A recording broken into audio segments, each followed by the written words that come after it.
Alhamdulillah, selesai kuliah langsung pulang ke Irian, langsung jadi PNS, pegawai Nabi Shallallahu Alaihi Wasallam, jadi dai. Pekerjaan saya yang pertama adalah harus bertemu dengan Dewan Gereja Provinsi Irian Jaya di bawah pimpinan salah satu orang namanya Pendeta Alfon. Kenapa saya harus ketemu Pendeta Alfon? Pendeta Alfon ini menggunakan kekuatan gereja agar mengusir saya dari Jayapura. Saya bilang sama beliau, saya orang Islam Irian, Anda orang Kristen Irian. Kita sama-sama bicara negeri ini dengan pembangunan rohani. Beliau tidak mau. Bagaimana cara saya harus bertemu dengan beliau? Jalan satu-satunya saya harus datang ke rumah beliau. Selesai sholat subuh saya jalan kaki ke rumah beliau. Begitu saya jalan kaki kurang lebih 100 meter, saya lihat beliau sedang lari pagi di depan halaman rumahnya. Saya tunduk percepat langkah. Ketika saya tunduk mempercepat langkah, beliau lihat saya dan lari masuk ke dalam rumah. Pintu rumahnya dia tutup. Saya menghampiri pintu rumah itu dan saya ketuk dari luar. Selamat pagi. Yang keluar dari dalam adalah istri beliau. Pagi, ada apa? Ibu, saya mau ketemu dengan Pendeta Alfon. Istrinya menjawab, mohon maaf, Bapak Pendeta tidak ada di rumah. Dalam hati saya baru yang tadi lari masuk itu siapa? Saya pulang. Besok pagi hari kedua saya datang lagi. Selamat pagi. Anak pendeta yang keluar mengatakan, mohon maaf Bapak tidak ada di rumah. Saya pulang hari ketiga saya datang lagi, selamat pagi. Anak berikut dari pendeta keluar mengatakan tidak ada di rumah. Saya pulang hari keempat saya datang lagi, selamat pagi. Istri pendeta yang keluar masih saja mengatakan tidak ada di rumah. Saya pulang hari kelima saya datang lagi, selamat pagi. Istri pendeta lagi yang keluar masih saja mengatakan tidak ada di rumah. Sampai 1 bulan penuh tiap pagi saya mengetuk pintu rumah itu, tidak ketemu Pendeta Alfon kecuali mendapatkan jawaban dari istri dan anaknya, beliau tidak ada di rumah. Bulan kedua hari pertama tetap saja saya datang ke rumah itu, selamat pagi. Istrinya yang keluar mengatakan tidak ada di rumah. Saya pulang hari kedua, bulan kedua saya datang lagi, selamat pagi. Anaknya keluar mengatakan tidak ada di rumah. Saya pulang hari ketiga, bulan kedua saya datang lagi, selamat pagi. Anaknya keluar mengatakan tidak ada di rumah. Saya pulang hari keempat saya datang lagi, selamat pagi. Istrinya keluar masih saja mengatakan tidak ada di rumah. Saya pulang hari kelima saya datang lagi, selamat pagi. Istrinya masih saja mengatakan tidak ada di rumah. Sampai hari ke-15 saya belum tiba di rumah itu, istri dan anak pendeta sudah menunggu saya di depan rumah. Begitu saya menyapa selamat pagi, langsung mereka mengancam saya. Anda ini tidak bosan tiap pagi datang ke rumah ini? Seakan-akan rumah ini menjadi tugas Anda tiap pagi. Saya pulang, besok pagi hari ke-16 bulan kedua tetap saja saya datang ke rumah itu. Selamat pagi. Istrinya keluar melihat saya, kamu lagi yang datang. Sampai 2 bulan penuh saya tidak berjumpa dengan Pendeta Alfon, kecuali mendapatkan jawaban dari istri dan anaknya silih berganti tidak ada di rumah. Bulan ketiga hari pertama tetap saja saya datang ke rumah itu. Selamat pagi. Istrinya keluar mengatakan tidak ada di rumah. Saya pulang lagi hari kedua bulan ketiga saya datang, selamat pagi. Anak pendeta keluar mengatakan tidak ada di rumah. Subhanallah. Begitu di hari ketiga bulan ketiga saya datang, saya menyapa selamat pagi. Anak tertuanya langsung mengatakan, pagi Pak Fadlan, mohon maaf Bapak tadi malam kecapean, kelelahan sehingga kami bawa ke rumah sakit. Saya langsung memuji Allah dalam hati saya, alhamdulillahirabbil alamin. Saya tidak pulang, tapi saya melanjutkan perjalanan dari rumah pendeta ke rumah sakit untuk mencari tahu keadaan yang sebenarnya. Sampai di rumah sakit saya tanya di bagian informasi, mereka membenarkan beliau masuk rumah sakit. Dan saya tanya ada di kamar berapa, mereka memberitahu saya ada di kamar nomor 48. Saya tidak langsung ke kamar itu, saya keluar dulu. Ada orang jual buah-buahan di luar sana, saya beli dibungkus seperti parcel, lalu saya bawa parcel ini menuju kamar nomor 48. Setiba saya di pintu kamar itu saya ketuk dari luar. Selamat pagi. Istrinya langsung menjawab dari dalam kamar, pagi, silakan masuk. Rupanya dia tidak tahu kalau itu adalah saya. Begitu saya buka pintu pelan-pelan, saya angkat parcel, saya tutup wajah saya dan berjalan pelan-pelan. Saya lihat kaki istri pendeta lalu saya turunkan parcel. Selamat pagi Bunda. Dia tidak mungkin berbohong, saya sudah di dalam. Supaya dia tidak panik, saya mengatakan, saya dapat kabar bahwa abang jatuh sakit sehingga saya beli buah-buahan ini untuk beliau. Nanti kalau beliau bangun tidur sampaikan salam hormat bahwa tadi Fadlan dari sini. Begitu saya baru cerita dengan istrinya, Pendeta Alfon dari tempat tidur langsung menyapa saya. Selamat pagi Pak Fadlan. Saya tinggalkan istrinya, merapat ke tempat tidur salaman dengan beliau dan saya mengatakan, Abang Pendeta hari ini sungguh sangat luar biasa. Alhamdulillahirrahmanirrahim. Saya dapat rahmat dari Allah karena saya sudah cari abang 2 bulan 3 hari.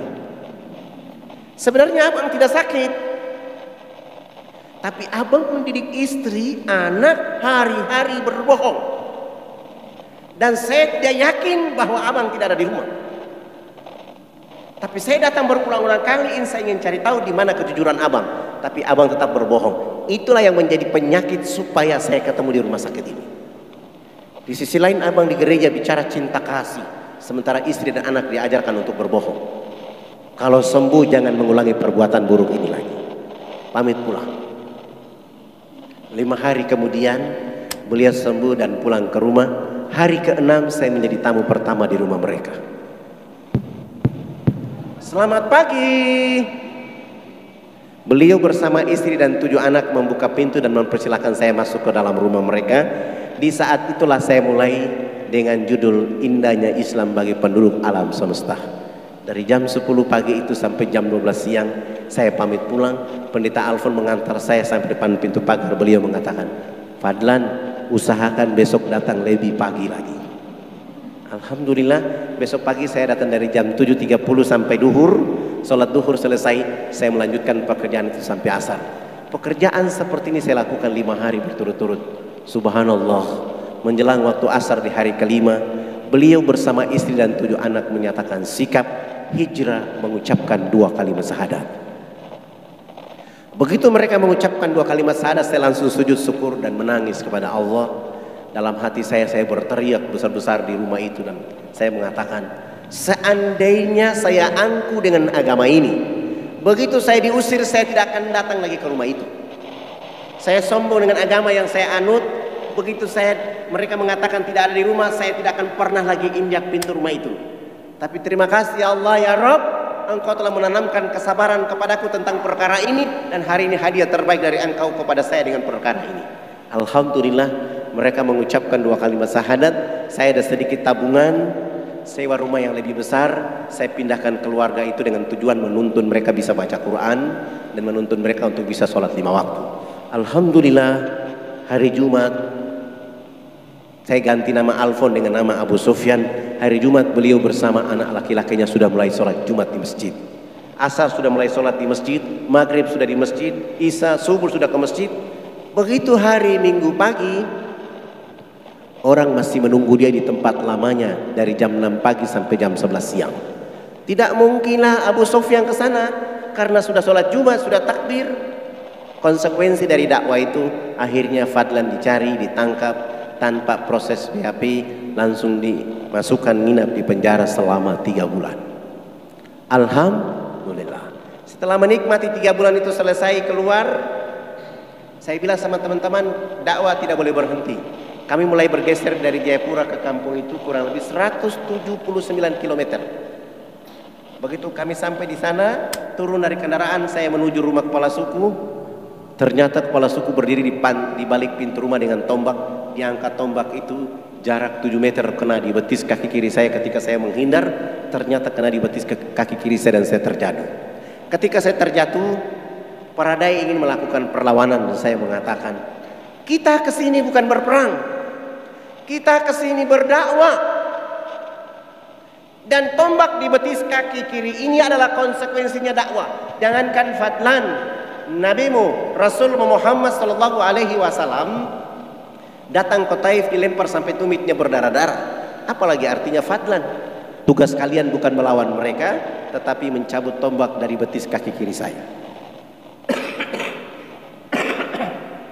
Alhamdulillah, mereka cabut tombak dari betis kaki kiri saya. Saya dilarikan ke rumah sakit. Harus tidur di rumah sakit selama 3 bulan. Setelah sembuh sehat walafiat, saya coba lari pagi, kaki saya sudah kuat dan saya bilang, tidak ada alasan lain kecuali kita kembali ke kampung itu lagi. Teman-teman mengatakan, Ustadz sudah dipanah di sana, sudah ditombak di sana, untuk apa kita ke sana? Saya mengatakan, jangan kamu bangun kebencian dengan manusia. Tugas kita berdakwah. Akhirnya mereka ikut dan kami kembali ke kampung itu.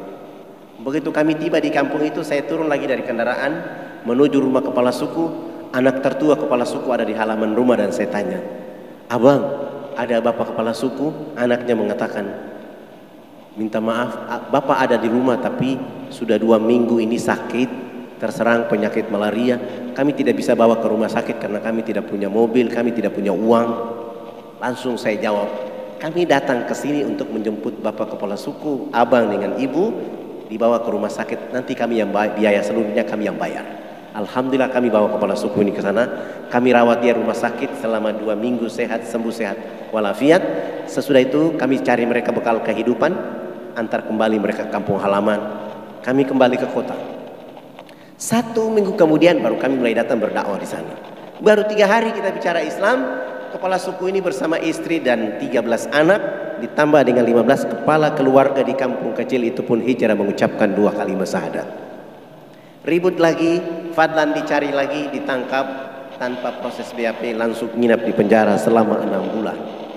Alhamdulillah. Setelah 6 bulan keluar, saya bilang dakwah tidak boleh berhenti. Dakwah harus seperti air mengalir. Kapan tidak ada air di bumi orang akan kehausan. Begitu juga dakwah. Maka kami naik ke atas bukit untuk berdakwah. Subhanallah, baru berdakwah 2 bulan, Allah kasih hidayah kepada 30 kepala keluarga hijrah mengucapkan 2 kalimat syahadat. Ribut lagi Jayapura, Fadlan dicari lagi, ditahan untuk nginap di penjara selama 9 bulan. Alhamdulillah.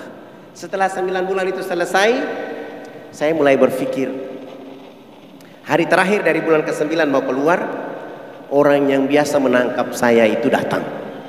Dia buka gembok penjara itu dan dia maki-maki saya di sana. Ruangan ini tidak ada orang lain yang masuk kecuali wajah Anda ini. Kenapa Anda tidak takut dengan penjara ini? Saya bilang, abang, saya bukan maling, saya bukan pembunuh, saya bukan pemberontak, saya juga bukan penjahat. Saya hanya ingin mencerdaskan saudara-saudara saya di negeri ini agar pasti tunduk memuji Allah dan mengikuti Rasulullah Muhammad SAW. Orang kaya abang ini suatu saat akan ditangkap oleh Allah dan disiksa oleh Allah habis-habisan karena abang salah menangkap orang. Bahasa saya ini ternyata membuat dia ketakutan dan dia bilang sama saya, jangan kau kasih takut-takut saya. Begitu keluar dari penjara, saya tidak kembali ke posko dakwah saya. Beliau bawa pulang saya ke rumahnya. Setiba saya di rumah, beliau bilang, ceritakan Islam kepada kami. Alhamdulillah, ini dakwah saya yang paling tercepat. 8 jam kemudian beliau bersama istri dan 5 anak pun hijrah mengucapkan 2 kalimat syahadat. Saya mulai berpikir, oh, tidak ada pekerjaan yang paling bergengsi di dunia ini kecuali berdakwah. Siapa yang melakukan pekerjaan ini dengan asyik, Allah akan ganti dengan hidayah lebih cepat daripada angin. Tapi di saat dia dengan asyik itu, dia pasti difitnah, dicemooh, ditangkap, difitnah, dilempar, ditombak, bahkan dipenjara, mau dibunuh. Tapi Allah akan ganti dengan hidayah lebih cepat daripada angin. Mulai melirik dari Jayapura menuju pegunungan. Tidak punya uang, mau dan tidak mau kami harus jalan kaki. Berapa lama jalan kaki dari Jayapura ke gunung itu? 3 bulan. Kami mencoba untuk jalan kaki. Baru jalan kaki 1 bulan di jalan, teman-teman saya itu betis kaki kiri kanannya sudah bengkak. Mereka mulai tidak kuat mengangkat kaki kanan dan kaki kiri. Mereka bilang, kalau kita memaksa diri sampai ke lokasi, kita belum berdakwah, kita sudah dibunuh orang karena energi tenaga kita sudah habis. Akhirnya kami kembali ke Jayapura. 2 bulan tidak ada dakwah. Bagaimana caranya bisa sampai ke lokasi itu? Saya menghadap kepala desa, nama-nama kami semua saya ganti. Yang nama Zainuddin saya ganti dengan nama Paulus. Yang nama Zainal Abidin saya ganti dengan nama Markus. Yang nama Abu Bakar saya ganti dengan nama Adolf. Yang nama Fadlan saya ganti dengan nama Leo. Dengan cara ini baru kami bisa menumpang pesawat misionaris. Begitu kami beli tiket, kami semua diterima dengan KTP palsu itu.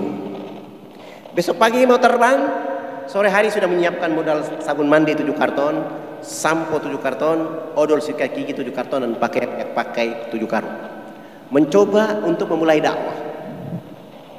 Alhamdulillah 45 menit kemudian pagi hari itu kami terbang, tiba di lokasi. Kami disambut oleh saudara-saudara kami di sana, tapi sayang mereka semua dalam keadaan tidak berbusana kecuali menggunakan cawat. Cawat itu bahasa kerennya koteka. Ketika melihat kondisi ini saya mulai bilang, kalau begitu 1 minggu pertama kita tidak berdakwah. Kita melakukan interaksi sosial dengan mereka, pendekatan dengan mereka. Begitu bermain dengan mereka, sudah akrab dengan mereka, sudah dekat dengan mereka, lalu saya tanya, kenapa sampai Bapak Ibu di sini berpakaian seperti ini? Disitulah saudara-saudara kita menjawab, kami dilarang tidak boleh pakai pakaian karena baju yang kami pakai ini menjadi pakaian termahal di dunia atas nama kebudayaan. Sudah pakai pakaian koteka seperti itu, mereka juga dilarang tidak boleh mandi. Boleh mandi tapi hanya melulurkan tubuh badan mereka dengan minyak atau lemak babi. Berdiri jarak 500 meter dari arah mata angin kita yang hancur, bau yang tidak enak. Sudah dalam keadaan tertinggal, terbelakang, bau badan seperti itu. Orang asing bawa minuman keras masuk ke pedalaman, kasih minum saudara-saudara kita di sana, mereka minum, mereka mabuk. Ada yang teler tidur di bawah pohon, ada yang di pinggir jalan. Ada ibu-ibu kita yang melahirkan di sana seperti binatang yang beranak di bawah pohon. Begitu bayinya keluar untuk memutuskan plasenta dengan bayi, mereka pakai ujung batu yang tajam. Sesudah itu ibu manusia dilarang untuk menyusui anaknya dengan air susu di sebelah kanan. Dia hanya boleh menete anak kandung dengan air susu di sebelah kiri, sementara air susu di sebelah kanan dipakai untuk menyusui anak babi. Ketika kami melihat keadaan itu, kami semua sujud dan menangis minta ampun.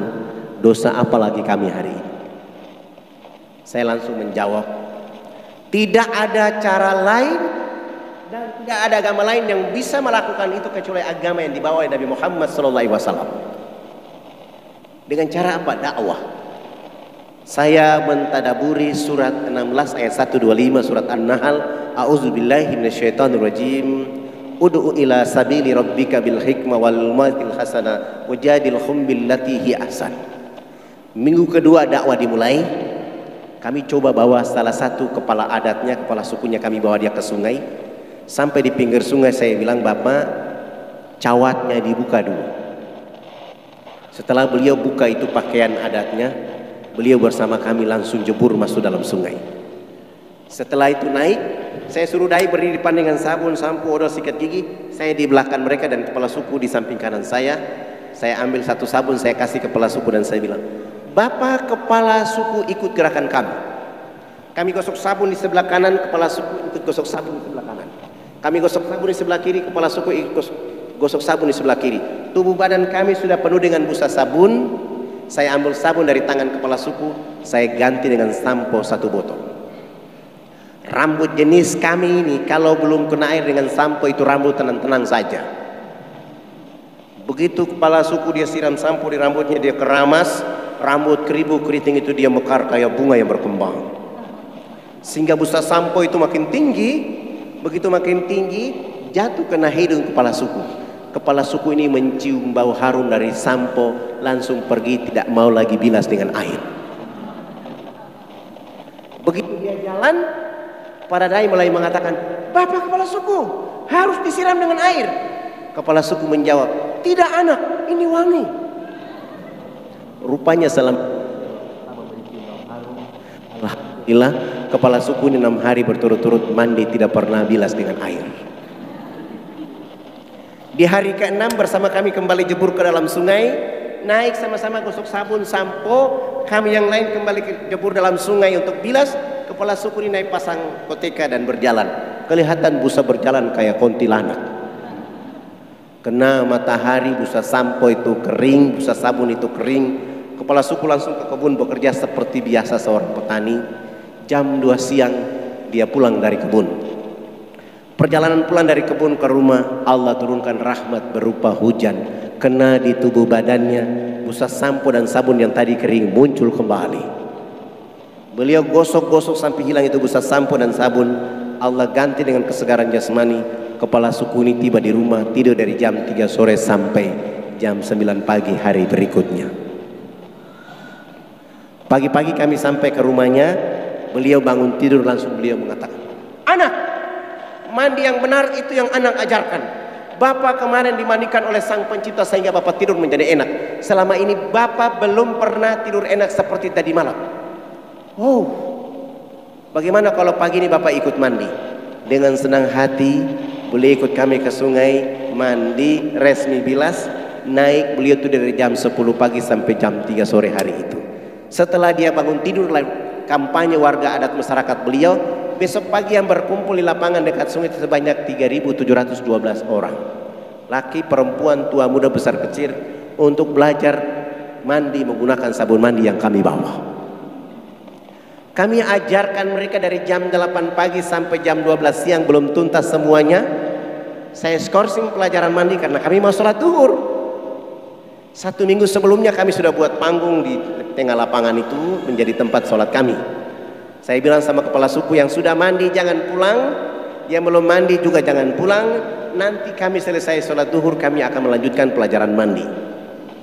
Kami wudhu selesai, kami naik di atas panggung. Yang sudah mandi maupun yang belum mandi, mereka duduk di bawah panggung. Salah satu dai dia qomat dan saya takbir. Allahu Akbar. Teman-teman dai di belakang saya pun ikut takbir Allahu Akbar. Begitu kami takbir, yang sudah mandi maupun yang belum mandi yang duduk di bawah panggung, semuanya serentak berdiri, berputar keliling panggung sholat dengan berlawanan arah jarum jam seakan-akan kami itu Ka'bah. Mereka tawaf. Apa yang mereka lakukan? Ternyata berputar keliling panggung sholat dengan berlawanan arah jarum jam itu untuk memperhatikan gerakan-gerakan sholat duhur yang kami lakukan.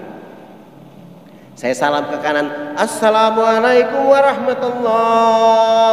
Salam ke kiri, Assalamualaikum warahmatullah. Kepala suku besar itu langsung loncatnya di atas panggung sholat dan mengajukan beberapa pertanyaan. Anak, kenapa anak dengan teman-teman berdiri dan angkat tangan dan mulutnya bicara-bicara? Itu maksudnya apa?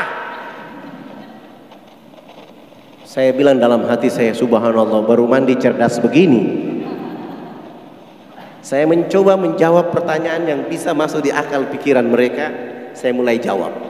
Bapak kepala suku, mama-mama dan masyarakat, kami 20 dai ini agama kami Islam.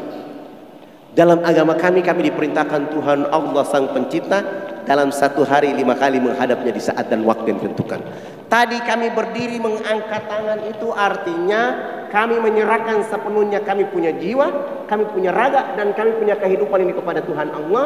Yang kami bicara-bicara adalah Allah Maha Besar. Jiwa, raga, dan kehidupan kami ini kecil sehingga tangan kiri kami malu menutup dada kami, tangan kanan kami malu menutup tangan kiri dan dada. Terserah Allah. Mau menghukum kami terserah, mau memberi kami hadiah terserah, karena kami sudah menyerahkan sepenuhnya jiwa, raga, dan kehidupan kami kepada Tuhan Allah. Kepala suku mendengar penjelasan saya, langsung beliau mengatakan, oh, ini agama yang benar. Menurut Bapak kami sudah Islam. Beliau mengajukan pertanyaan berikutnya, tapi kenapa sesudah itu anak dengan teman-teman bongkok badan? Apa artinya bongkok badan? Kenapa ruku? Saya jawab, kami bongkok badan itu supaya kami lihat di bumi ada fasilitas yang dikasih oleh Allah. Pasir, tanah, batu, air, hewan, tumbuhan, semua itu pemberian Allah kepada manusia, dinikmati, dilindungi, karena masih ada manusia berikutnya. Oh, ini agama yang benar. Menurut Bapak kami sudah Islam. Tapi kenapa sesudah itu anak dengan teman-teman tunduk mencium papan itu? Apa lagi artinya? Kenapa sujud? Saya jawab, kami tunduk mencium papan pertanda kami menangis atas dosa kejahatan yang kami lakukan di bumi, sehingga kami merendahkan kepala kami minta ampun. Kenapa kami lakukan itu? Sebentar kami mati nanti kami punya kulit, daging, tulang, darah, akan dilebur kembali menjadi tanah. Sebelum dilebur kembali menjadi tanah, kami menyatukan telapak tangan, kepala, lutut dan kaki, tunduk menangis minta ampun kepada Dia Allah yang Maha Tinggi. Tapi kenapa sesudah itu anak dengan teman-teman lihat ke sebelah kanan mulutnya bicara-bicara, lihat ke sebelah kiri masih bicara-bicara. Salam dia bilang bicara-bicara. Saya jawab, kalau tadi kami mengangkat tangan adalah menyerahkan sepenuhnya jiwa raga kami bongkok badan untuk melihat apa yang diberikan oleh Allah. Sesudah itu minta ampun, selesai minta ampun kami lihat ke sebelah kanan. Kalau di tempat ini belum ada orang yang tahu mandi, tugas kami datang ke sini untuk mengajarkan orang bisa tahu mandi. Di tempat ini belum ada orang yang tahu berpakaian, tugas kami mencari pakaian dan menutup tubuh badannya. Ada yang lapar, tugas kami mencari makan. Ada yang sakit, tugas kami mencari obat. Sesudah itu melihat ke sebelah kiri, kalau di tempat ini belum ada mengenal Allah dan Rasulnya, kami hadir di sini memperkenalkan Allah dan Rasulnya kepada mereka.